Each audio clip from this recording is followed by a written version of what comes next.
welcome to the Pixelated Sausage Show. Hi. How is everyone doing? Hopefully well. I am, of course, your host, Mark Kuznez, and it's going to be a fairly light show, mostly focus on what I've been playing because there wasn't a whole bunch of news that really stood out to me that grabbed me. Bungie delayed Marathon, I try to remember what the title of that game is called, to an unknown date in the future. And I take that as this game is pretty much dead on arrival. Maybe there's some chance for Marathon to be saved for it still to become a success, but I feel like it is just another instance of Sony and PlayStation pushing this live service agenda in a way that is destined to fail. Helldivers 2 is the anomaly. It's not the commonality, it is just the one-off success story. And no one could have predicted that either. A sequel to a game that was enjoyed by some. I enjoyed the first one, what I played of it, but I don't think there was any strong fervor for it. No great fandom for it. You wouldn't have expected the game to do as well as it did, but I think it was just right place, right time. Their first PC, PS5, same time launch. So no delayed launch, no delayed release cadence there. So that's something that happened. And then I saw a news article or two about how third-party games on the Switch 2 are currently underperforming. And to me, that's a non-story. I don't know why that's even being pushed out there as any kind of, maybe the Switch 2 is not going to have the attach rate that one would expect, or at least the early attach rate, because it's the new hot system. Everyone's going to be buying everything on it. I think it makes sense to not see a lot of sales when you are just putting on a console that costs either $450 by itself or $500. And if you are buying the $450 one, that might be because you are a physical media person and therefore you end up paying the $80 to get Mario Kart physically. And now you've dropped $530 before tax. And if you want a good controller, you're going to get the Pro Controller 2, unless you're fine with the Pro Controller 1, though I think the Pro Controller 2 is a nice upgrade over it. But if you're doing that, you're now over $600 for the system and everything pre-tax. Do you want the camera as well? All right, that's another one. And after spending all that money, I don't feel like you're going to buy a lot of software right away. And if you are, it's probably going to be something that you never thought you'd be able to play on a Switch 2, like Cyberpunk, which is doing very well. I think it was in the top 3. And yeah, I don't see the appeal of playing a game like Yakuza 0 or buying a game like Yakuza 0 full price on your Switch 2 that has been out for 10 years at this point. You could have already played it on your PS4 or your PC or your Xbox or many other places, and now it's finally on Switch 2. That's great, but it's older news than Cyberpunk. Cyberpunk is also 3 or more years old at this point, but it's still a bit newer. And it is something that is more visually intensive and something you could have looked at and said, that'll never be on a Nintendo console. There's no way this Switch is ever going to have Cyberpunk on it. And that's exciting. And it seemingly runs relatively well, looks relatively good. And that's more exciting than Yakuza 0 or whatever else has come out that I can't even remember. because really it's all about Mario Kart World. And then people probably saving up for Donkey Kong Bonanza in a month or less than a month at this point. And on that note, Final Fantasy 16, I think, is doing very poorly on Xbox, but that is kind of to be expected.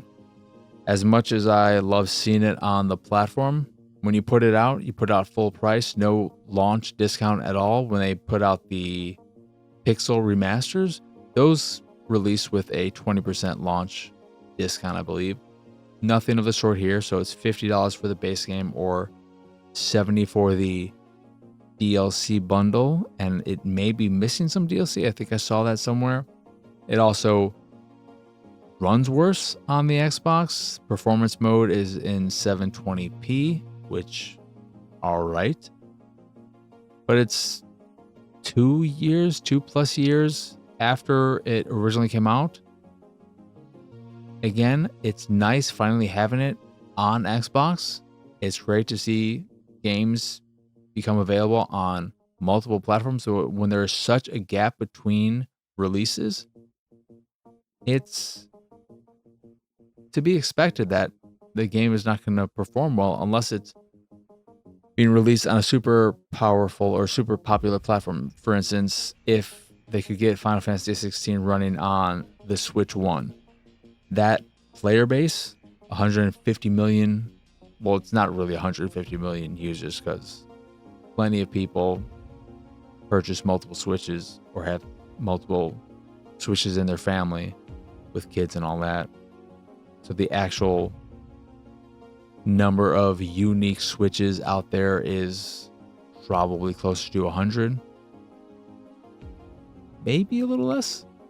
A lot of people like collecting Switches and stuff, and they got the money to burn.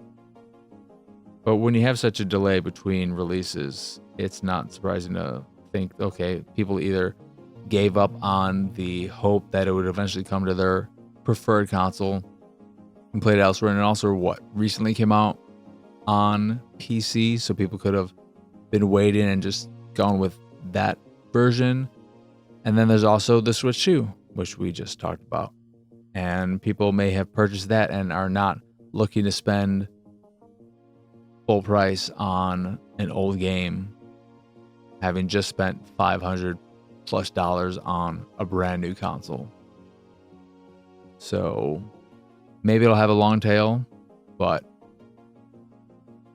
it's not a good look.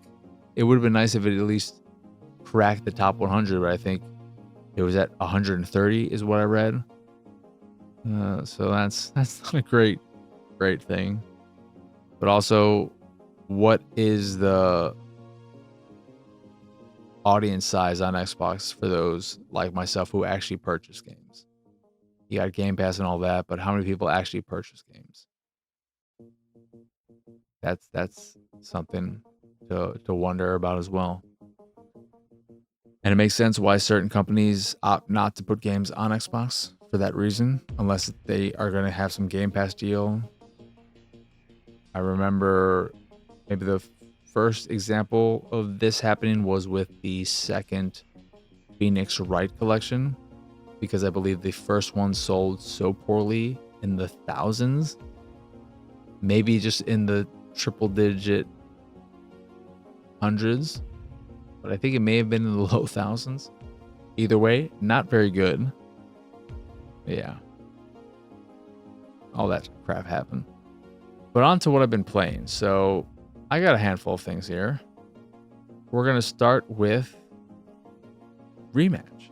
So I got a code for REMATCH and was able to start playing it ahead of the official release, which was this Thursday, yesterday.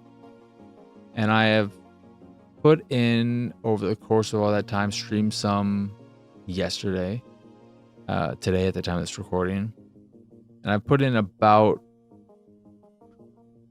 7-8 hours into it. I love the game. It is currently my game of the year. I played the beta for about 4 hours as well. The second one, I believe it was. Played that on PC. And now played this official release on Xbox. I love the game. I think it feels so good mechanically. It is a nice in-between of your more casual soccer games, like a FIFA, etc., and a more mechanical, gameplay-centric, simmy-like experience like a Rocket League. And I know jokes get out of the way.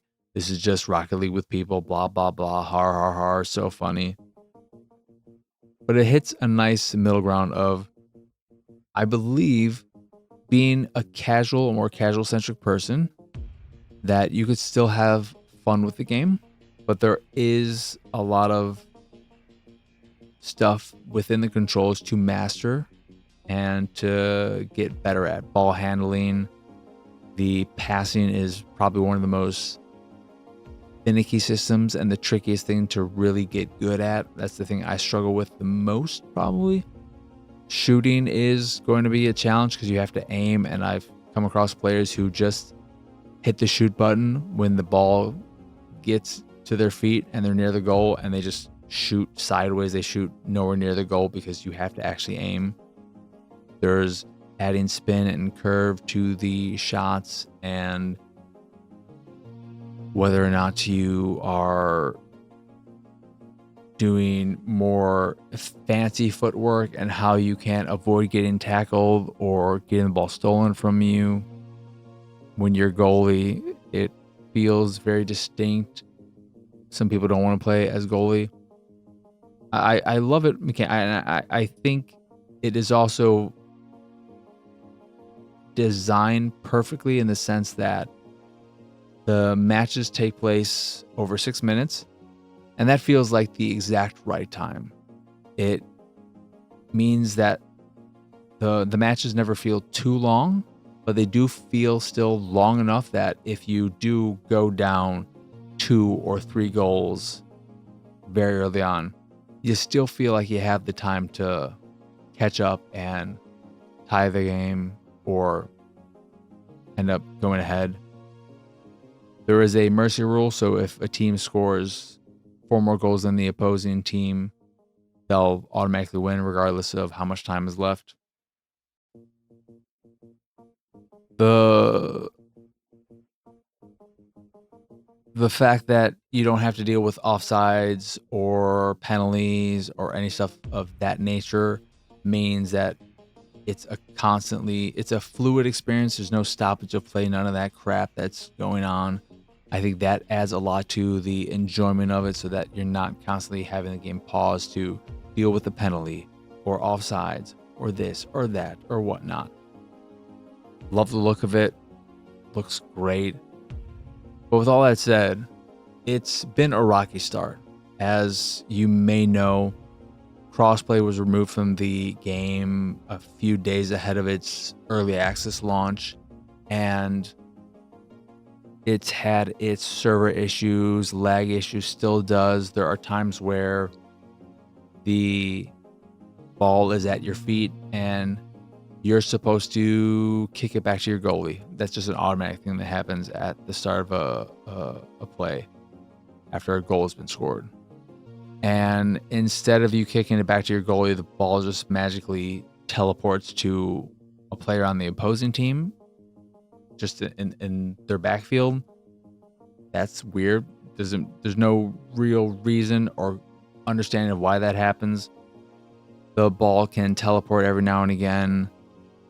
It can sometimes feel like you should have gotten a save as goalie and it doesn't happen.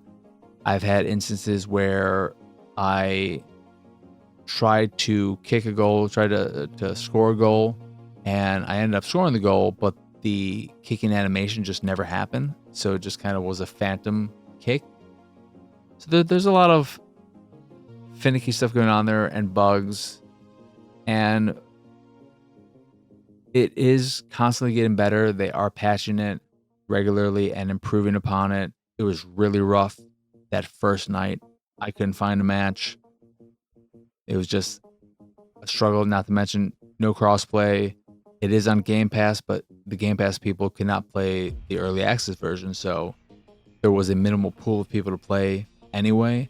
So it started off really, really rough, and then it's gradually gotten better. Played for about 3.5 hours tonight. Still has its issues, but overall a much smoother experience. But I wouldn't knock anyone who says, I'm going to give this game a little bit of time before I drop in. But unless you're on Xbox and you have Game Pass, then you could just give it a go. There's no risk there. I thought it was also on PlayStation Plus, but I'm not sure about that. I could be confusing it with FCB, FBC, the Firebreak, the new game from Remedy, which is on both, I believe, of these services, both PlayStations and Xboxes. But yeah, it has its roughness in terms of just the infrastructure, I guess.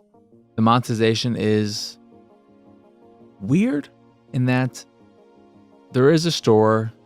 There are only 4 options or 5 options there right now. It's very barren.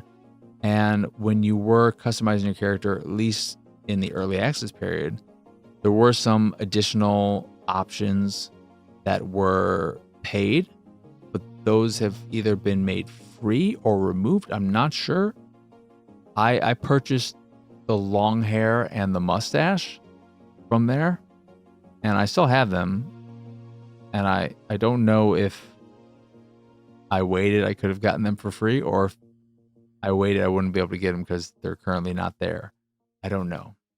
I wish I could remember the other paid stuff so that I could look at what's available and be like, oh, that was also paid. Now it's free. Fuck me. I lost points and I didn't get them refunded. And there are 2 types of currencies. You earn 1 currency through leveling up, and then a gold paid currency, which you use real money for. Both of them can also be earned through the season pass, which will get you some of that as you progress through it. Weirdly structured. It's broken up into 3 mini seasons, kind of. Yeah, or I don't even know how to phrase it. You have your preseason part of the season pass, your qualifier, and then the finals or something. And the way you unlock it is through these tiers. It's a weird, convoluted, thematic season pass structure that I just wish was a more traditional. Here are just lists. Here's what you get for the first 10 levels. Just make it super level. I don't need this fucking soccer based season pass structure shit. But from a gameplay standpoint, just the game itself, I love the hell out of it. I think I am decent at it, which helps, but it's going to be hard to beat it, not to mention, or not just because I think it's a great game, but also because, let's be honest, I'm not going to end up playing that many contenders this year. Expedition 33, really want to play it. Am I going to play it this year? Probably not.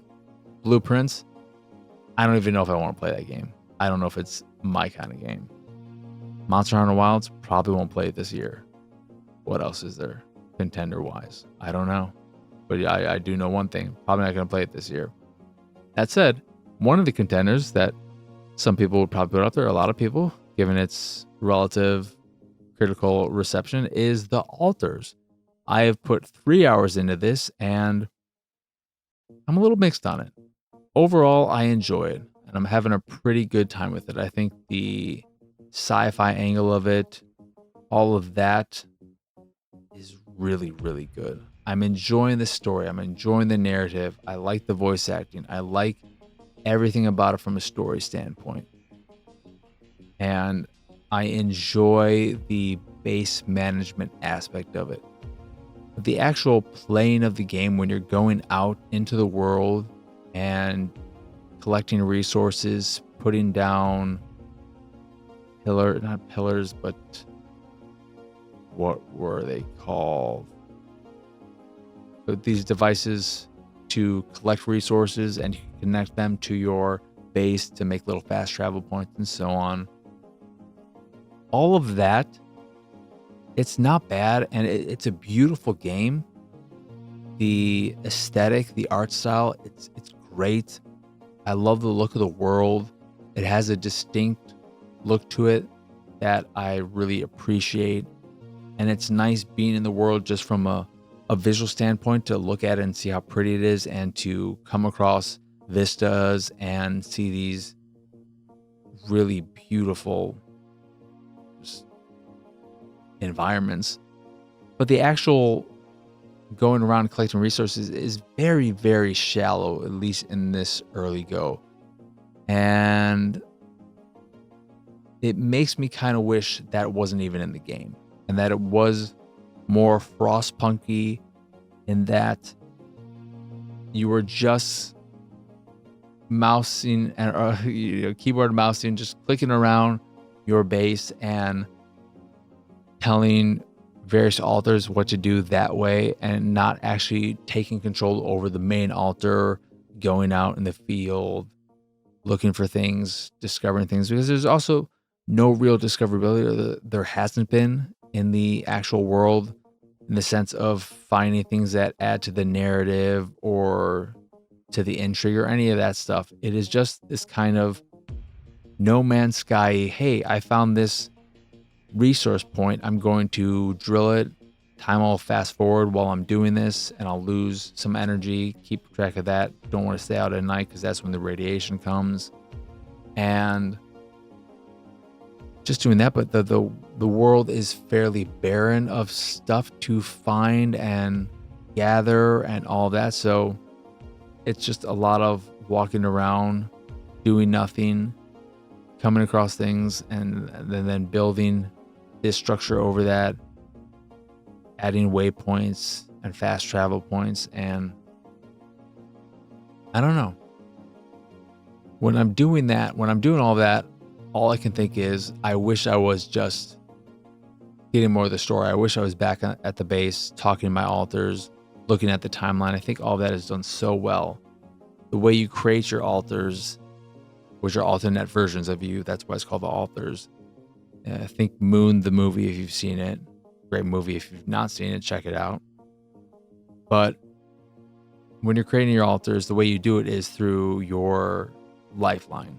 And you see your lifeline at the very start of the game, the choices you've made, and you, through the opening section, you have a distinct branching path that you use to create your first altar, who is a technician, an engineer, because you need some repairs done. And you see where you change. So you left your mother and went off to college. You left her with her abusive husband, your father, and the engineer stayed home, defended the mother, and finally stood up to his father and lived a good life with his mother, enjoyed life with her. And you didn't even make it home in time to see her on her deathbed before she passed away. And the way your personalities differ between the various altars is fun, and how you interact with each other, and the commonalities you have with you, and how you can use these various things and things you learn to find a rapport and grow some kind of bond is nice. And after you get through that open area, you then have more. I do feel like the narrative still pushes you in a sense, because you'll have more options when you are going to create your third altar, or your second altar technically. So the third person will be on board, but the second altar of you, where you can pick a scientist and it has this branching path from this point, or there are soldier types or cooking people, and so on and so forth. I think all that's really cool. But the narrative, again, even though I picked the scientist before I got to the point in the narrative where it said, hey, you should probably get a scientist for research purpose, I just figured researching would be the most beneficial thing to work on next. But I like all that stuff. So I'm a little torn with the game, because I'm really, really enjoying all the narrative. aspects of it. And I do love the look of it. I love the vibe of it. And when I'm out in the world, I appreciate that aspect of it. I appreciate the aesthetic. But the actual stuff I'm doing in the world is not that engaging. And maybe it'll change. Maybe you'll finally, or at some point, get to places where you discover things. And that is what I'm really missing more than anything. It's just wishing I'd find more things in the world, whether it was this wouldn't be possible given how it's working and the fact that you are the one creating your altars. But if you found an altar in the world or something, I want there to be more reasons to be in the world doing what you're doing than just, well, we need metal, so I'm going to go I'm going to go look for some metal, gather some metal, and then I'm going to use it to build this new part of the base or craft these items or so on and so forth. Very, very shallow gameplay in that sense, so far at least. But again, I'm 3 hours in, not sure how long the game is. I would also love it. I don't know if there was a more free play mode, but I would love a non-narrative, I don't want to say a non-narrative centric version of the game, but one that isn't as linear. I still want to be able to create altars and have these interactions with them and see how going this way or that way in terms of how I interact with them can change the way our relationship goes and what kind of potential drama and whatnot can unfold through that. Yeah, definitely worth checking out. It is also in Game Pass, the altars. So give that a go if that sounds at all interesting. And absolutely, if you have seen Moon, if you know the movie Moon and you've seen it and you liked it, the altars is absolutely worth checking out. Don't let the key art turn you off. It's kind of a silly-ish looking key art, but it's definitely not silly in tone at all. You're also playing, which makes sense because it's 11-Bit Studios, the studio behind Frostpunk and This War of Mine. You are Polish, and I just found that amusing. I forgot the studio who made this was that studio. So when you had your character as Jan Dowski, all I know is you end with SKI, Polish, and then you're reminiscing with your first altar about, oh, remember when we used to make pierogi with our mother? Oh, pierogi. Love pierogi. Pierogi is delicious. Pierogi is fantastic. I'm half Polish, if you couldn't tell by my stupid last name. But I love pierogi. Give me some potato pancakes as well. My grandma used to make the greatest potato pancakes in the world. Put a little bit of apple in it. Oh, I want that right now. But the altar's pretty good. What isn't pretty good is the Precinct. I was very, very, very excited for this because it is harkening back to the classic Grand Theft Auto days, specifically Grand Theft Auto 1, 2, London 1969, the top-down ones. But this is more of a isometric one angle, except instead of playing a criminal, you're playing a cop. And it is trying to be a more realistic, serious-ish take on it. Mundane as well, where you are going out and giving parking tickets out, giving fines to people for loitering or vandalism, and sometimes things will get into a crazy hectic shootout as well. But the problem with the game, it takes a while for it to kind of give you the freedom to just go on patrol. And I like that, but even at that point, it feels way too handholdy. Even when I got through the opening bit and all these very narrative centric things, I started skipping the story quickly because voice acting is fine, but the writing is eye rolly, just fucking, I did not like the writing at all. But even when I was given more freedom in the patrol where it said, hey, go do your patrol in this area from this time in the morning to this time in the evening, I never really was able to discover crimes on my own. It would, if I was in the vicinity of something, I guess, it would say, oh, in the corner of the screen, since you're on in this area now, there's somebody vandalizing something. I didn't actually walk up and just explore the environment and see somebody is spray painting tags on this wall. The game specifically told me, hey, here's a waypoint, here's an icon, we're pointing you in this direction. There's vandalism happening here. Go deal with that. And that kind of bummed me out because it took away my sense of agency in the moment to actually find crimes. And I kind of wanted to spend my time on my first patrol looking for parking infractions. Oh, is somebody parking against the flow of traffic?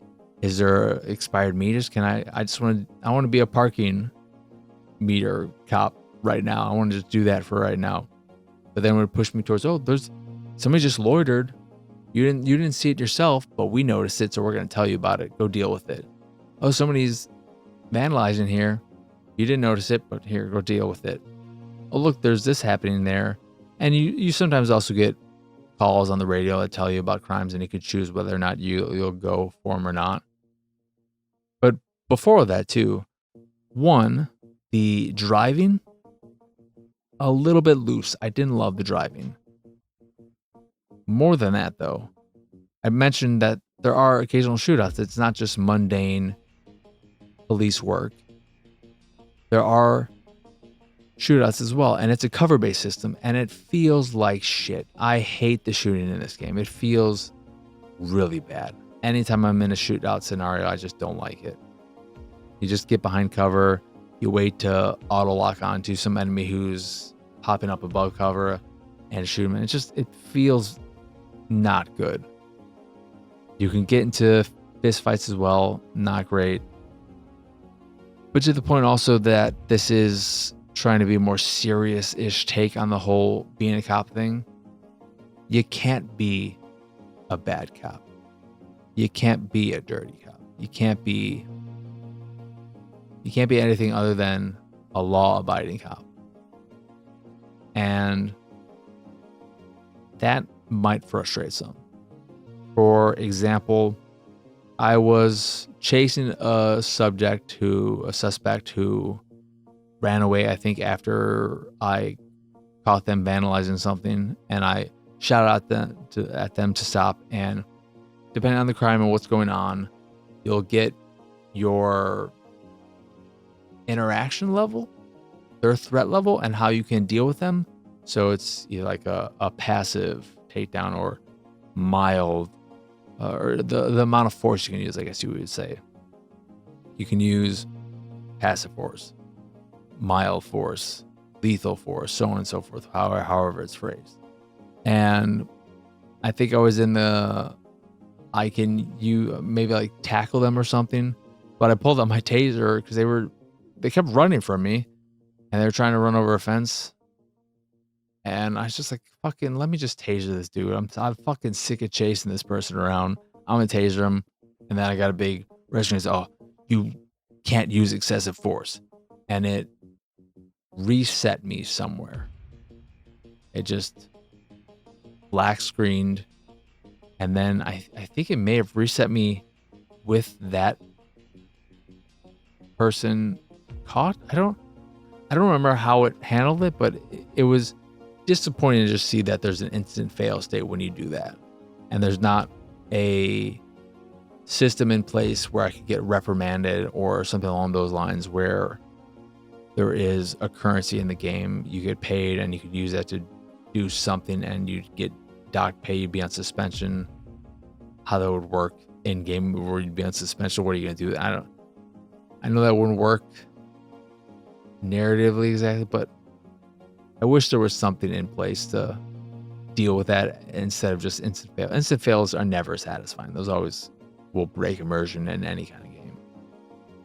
But yeah, I think it looks really good, but the bad writing hurts a lot. And then the gameplay, the not great feeling cars, the really bad shooting and cover system, and then at least in what I've played, 3 hours or so of it, the very hand-holding nature of so much of it is frustrating. I don't know if there was a free play mode. But I just kind of want to, at this point, I just wish I could go on patrol on my own, just do my thing, and discover crimes on my own, no help at all. And maybe there is an option in the settings to turn off any stuff of that. I don't know. But a pretty big disappointment for me there. And then I checked out Preserve, which is this puzzle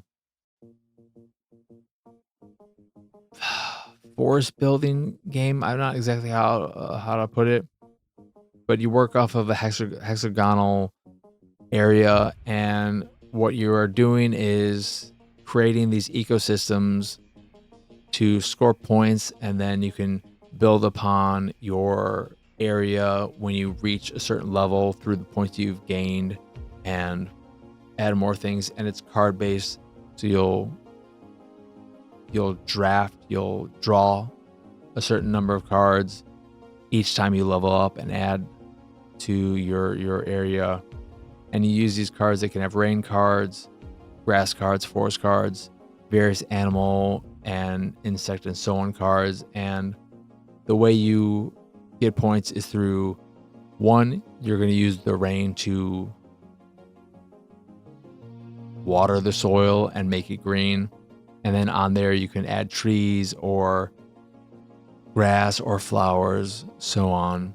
And when you put 3 of a same thing together, you'll get a bonus.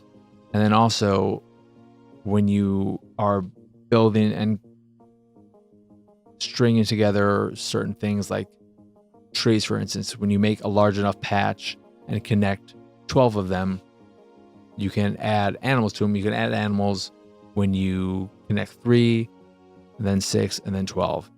And you get bonuses if you put 3 of the same kind of animal in a connected space, or an extra bonus if you connect or add 3 unique animals that all work in the space. There's also elevation that I have to worry about. Some things can only work on high elevation or low elevation. Some work on both. Animals will have their specific types of environments they like. There's no worry about carnivores and herbivores and anything like that, where you can put a predator in a space with something and you don't have to worry about that. So if you put, for instance, I don't know, say a wolf and a deer in the same thing, you're not going to have to worry about them hurting each other. They just become part of that ecosystem. There is a free play creative mode where you can just go and create these, and it's got a very nice, clean aesthetic. It looks really nice colors. But there's a kind of campaign mode where you are playing through these levels and trying to score as much as you can. And then there are puzzles where you have a specific set of cards and a specific environment, and you have to play them in the best way to reach a goal score and complete the puzzle. It's pretty all right. It didn't quite grab me. It's pleasant enough, but I wasn't drawn to keep playing. And yeah, I played on Xbox. The controls they seem like they're very traditional to how it works. You can move around the space with the analog stick, or hold the right trigger and then use the analog stick to zoom in or out, or hold the left trigger and use the analog stick to rotate and change the angle of the camera. And that's fine, but I think because you use the bumpers to toggle left and right between your cards, I kind of wish, I don't know what the D-pad was doing, but I wish the bumpers were used to rotate the space instead of using that with the left trigger and the analog stick, because that feels like an added step that wasn't really, I didn't feel comfortable doing that. But the game itself is fine. It didn't give me the nice relaxing vibes I was expecting or wanted from it. I was hoping it would be this really chill thing that I just enjoy creating in, and maybe in the creative mode is where I would really thrive and enjoy, where I can just go free and not worry about having to level up, and I could just create these beautiful ecosystems, because I think that's where I would like it. Because dealing with the puzzles and stuff and having any kind of restrictions on me and what I could do was more annoying than I thought it was going to be. But again, I didn't try the actual creative mode. And then the last thing I checked out is Garten of Banban 0. This is a prequel. You get to see how the kindergarten ended up the way it is. So with that, I think you kind of need to be a fan of the series. And there have been, I think, 7 at this point. Garten of Banban. It's like the Five Nights at Freddy's sort of things. Except I believe you're a father trying to find your son who's gone missing in kindergarten, and there's a bunch of weird shit happening and all these fucking things. I don't know if there are going to be any horror elements in this prequel 0, but I played it for maybe a little over an hour, and it was fine. You're playing as one of the creatures, obviously, and the way it's set up, at least now, is all very friend-based. The first area, I'm going around having to collect friends, and I do this by completing little puzzles here and there, and then we play hide and seek. And then when I'm done with all that and I've made 5 new friends, we go to a new area. And now, in order to get out of this area, we need to find a few more people to stand on these weight-sensitive things so that we can open the big door. And now you got to go make some new friends. And it was all very simple, basic stuff. It just, as someone who is not that versed in the Garten of Banban series, I do feel like I'm missing something. Not so much narratively speaking either, just that I feel like while it's not like I'm missing something story-wise, to get the most out of this and to be that engaged with what it's telling me, I would have to be a fan of the regular full-on series. And I feel like what I've played, I've enjoyed more than any Garten game mechanically. I've enjoyed the puzzles. I've enjoyed this way more than my experience with any of those games. But I do think if you are a fan of the series and you play them all, you'll get a lot out of this narratively. Being able to see how things started and all that in a very kind of Yakuza 0 way, where Yakuza 0 is great on its own, but if you have that context, oh, it's so much better. If you know the kind of character Majima is in the future games, when you play Yakuza 0, seeing how he gets there, seeing what led up to that character development, so much stronger than if you just play Yakuza 0 on its own, in my opinion. Yeah, Garten of Banban 0. It's not bad. It just, I think, it's for fans of the series, as to be expected.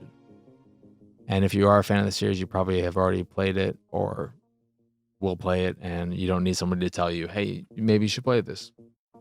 Yeah, that is it. That is all. So that is going to do it for this here episode of the Pixelated Sausage Show. Once again, I am Mark Kuznez. Y'all can find me pretty much everywhere at PX Sausage. If you enjoy this here show or any of the stuff I do and what have you, you can support me and my nonsense over at patreon.com/PXS. There you can get access to a monthly Q&A, a private Discord channel along with some fancy Discord roles, and the random drop on the Patreon here or there depending on your tier. Or you can just support me to support me if that is your fancy. That is again patreon.com/pxs. In addition to the Patreon, you can find links to the site, the YouTube, the Discord, and so much more over at pxsausage.com. That is the letter P, the letter X, sausage.com. But that is it. That is all. As always, thank you for watching or listening. I hope you enjoy this here episode, and I hope you have a wonderful, wonderful rest of your day. But for now, adios, arrivederci. Bye bye.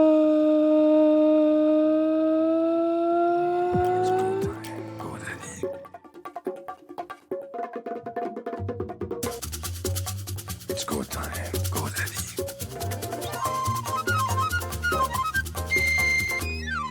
It's go time, go daddy.